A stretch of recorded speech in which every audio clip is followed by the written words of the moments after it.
আজকের ব্লগটা একদম আলাদা হতে চলেছে বন্ধুরা। তোমরা আমার ব্লগের প্রথম থেকে শেষ পর্যন্ত আমার সাথে থাকো, আশা করি অনেক ভালো লাগবে।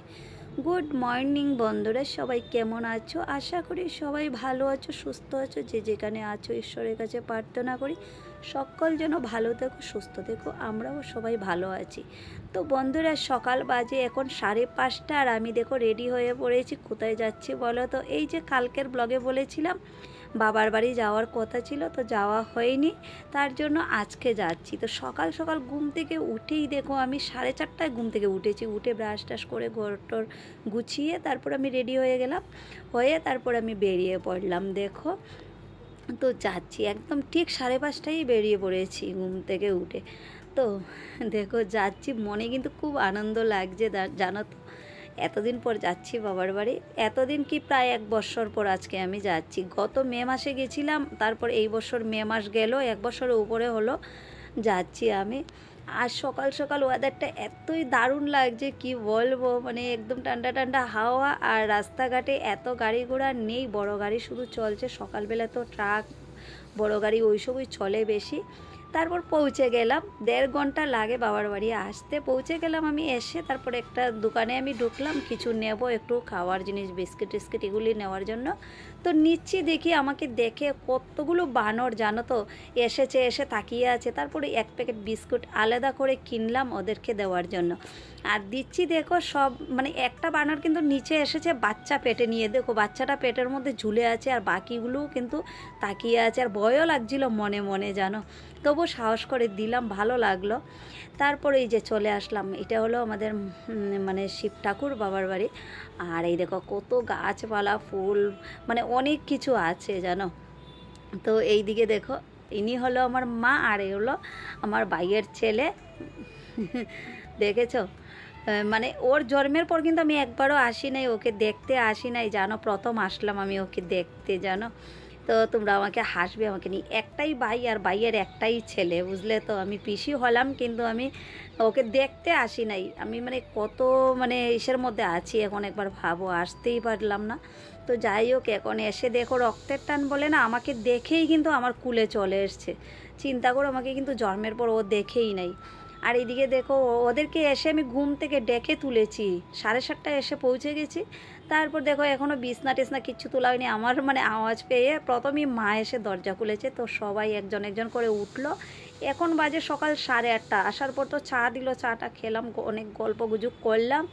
তারপর আমাকে দেখেই ভাই কিন্তু চলে গেছে বাজারে, গিয়ে সাথে সাথে বাজার নিয়ে চলে এসছে, মাংস নিয়ে আসছে, মানে খাসির মাংস, ছোটো মাছ খেতে আমি ভীষণ ভালোবাসি, তার জন্য। তা আমাদের এদিকে তো পাওয়া যায় না বেশি ছোটো মাছ, এইদিকে পাওয়া যায়, গ্রাম সাইড তো, তার জন্য নিয়ে এসছে। তো এদিকে ভাইয়ের বউ মানে ভীষণ লজ্জা পাচ্ছে, আমি বললাম হাই বল, লজ্জা পাচ্ছে ও হাই বলতে। তো যাই হোক, তো ও এইদিকে ভাতটা চাপিয়ে দিয়েছে, আর আমরা 2 বোন মিলে বসে পড়েছি মাছ কাটতে আর কি। আমাদের এমন নয় গো যে বাবার বাড়ি এসেছি বসে থাকবো, বসে শুয়ে তারপর খেয়ে যাব, এমন নয়। আমরা একদম আগের থেকেই সব সময় বাবার বাড়ি আসলে আমরা মানে আমাদের মতো করে কাজে কর্মে লেগে যাই। আর ছোটো বোন এসেছে কালকে রাতে, আর আমি আসলাম আজকে। ছোটো বোনের জামাই আর ওর বাচ্চা নিয়ে এসেছে, আর আমি আসলাম আজকে। আজকে কেন আসলাম, কালকে দীপকে নিয়ে এসেছে ওদের সাথে, আমাদের বাড়ি হয়ে এসেছে, তো তার জন্য ওই আমি আসলাম ওকে নিতে। ওকে তো এখন দিলে চলবে না, ওর টিউশন আছে, মাস্টার আছে, তার জন্য আর কি আমি ওকে নিতে চলে এসেছি। তো বিকেলে আবার চলে যাব খাওয়া দাওয়া করে। এদিকে দেখো মাংসগুলি, ও আবার মাংসটা এনে দিল আমাকে, বললো ধুয়ে নে, খাসির মাংস। আর এদিকে ছোটো মাছ তো বললামই, তো ধুয়ে কেটে সব রেডি করে নিচ্ছি।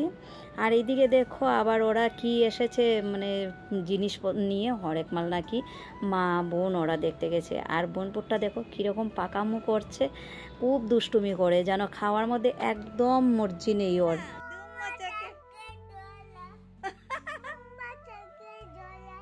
ডুম্মচাকে দোলা,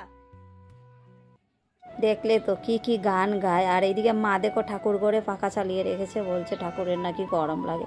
ভীষণ ভালোবাসে আমার মা ঠাকুরকে। অনুকূল ঠাকুরের দীক্ষিত তো মা কিন্তু স্বস্তানি নিয়েছেন অনেক আগে। স্বস্তানি নেওয়ার আগের থেকে আমরা ছোটোর থেকে দেখে আসছি মা নিরামিষ খায়, মাছ মাংস ডিম কোনোদিনও মা খায়নি। তো যাই হোক, এদিকে বাইরে খড়িতে আমি রান্না করছি, দেখো অনেক দিন পর খড়িতে রান্না করছি, ভালোই লাগছে। আর এইদিকে আবার জল ভরছি। আর এই কলসিটা জানো আমার ছোটোবেলার স্মৃতি, জানো ছোটোবেলা আমাকে দিদিমা আমাকে এই কলসিটা কিনে দিয়েছিল, আর এটা দিয়ে খুব জল আনতাম। আর পরে পরে দেখো ছোটোবেলা আমিই কিন্তু এটা এইভাবে চেপা টেপা করেছি। আজকে আবার কলসিটা দেখে খুব মনে পড়লো। যাই হোক, এদিকে রান্না কমপ্লিট করলাম, দেখো ওদেরকে খাবার দিয়ে দিয়েছি, তো আমরাও খেলাম, অনেক আনন্দ করেছি। অনেক দিন পর সব ভাই বোন মিলে খুব আনন্দ করেছি। তারপর চলে আসলাম বাড়িতে। আর বাসে করে এসেছি না, খেয়েই 2:30টার সময় বেরিয়ে পড়েছি, গাড়িতে উঠলাম না। আমার এত বমির ভাব করছিল, ভীষণ শরীরটা খারাপ করছিল আমার। একটুখানি রেস্ট করে আবার দীপকে নিয়ে টিউশনে ছাড়লাম। আর এখন একটা পিৎজা নিয়ে আসলাম সন্ধ্যার টিফিন করার জন্য। তো আজকে ব্লগটা এখানে শেষ করছি। ভালো লাগলে অবশ্যই লাইক কমেন্ট শেয়ার করে দিও। সবাই পাশে থেকো। আবার দেখা হবে নতুন ব্লগের সাথে। টাটা সবাইকে।